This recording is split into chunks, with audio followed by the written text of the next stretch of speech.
બનાસકાંઠાના વાવના માલસણમાં સિંચાઈના પાણી માટે અનોખો વિરોધ થયો છે। સ્થાનિકોએ સિંચાઈના પાણી માટે કેનાલમાં હવન કર્યો। હવન કરી તંત્રને જગાડવા સ્થાનિકોએ પ્રયાસ કર્યો। પૂર્વ ધારાસભ્ય ગુલાબસિંહ સહિત ખેડૂત આગેવાનો પણ જોડાયા હતા। ઉનાળામાં સિંચાઈના પાણી માટે કેનાલોમાં પાણી છોડવાની માંગ કરાઈ છે।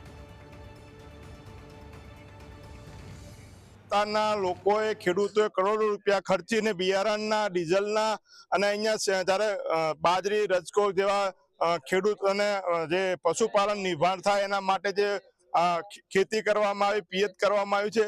સો સરકારને પાણી નહોતું આપવું તો મહિના પહેલા જાહેર કરી દેવું હતું કે અમે ઉનાળામાં પાણી નથી આપવાના, કોઈ ખેડૂતો સિંચાઈ કરતા નહીં।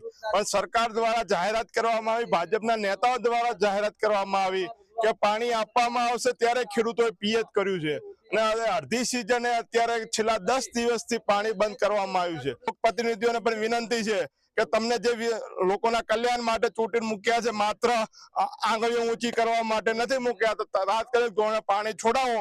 31 થી પાણી કેનાલોમાં બંધ કરવામાં આવ્યું છે। વચ્ચે પાણી બંધ કરીને પાણી ચાલુ કર્યું હતું। ખેડૂતોએ ઘણો મોટો પિયત કર્યો છે। ખેડૂતોએ માલ ખૂબ છે, પશુધન છે અને વ્યવસાય એમને પશુનો છે, એટલે ઘાસની ખૂબ અછત છે। અછતને લીધે ખેડૂતોએ પિયત કર્યો છે। સરકારે એવું કીધું હોત કે અમે પાણી હાલવાના નથી તો અહીંયા અઠવાડિયે પૂરતું પાણી શું કામ ચાલુ કરવું પડ્યું? ખેડૂતોને નર્દન કરવા સારું પાણી ચાલુ કર્યું। આમાં કોઈ કોંગ્રેસ ભાજપ કોઈ પક્ષ નથી, ખાલી એક જ ખેડૂત અને ખેડૂતની વેદના છે।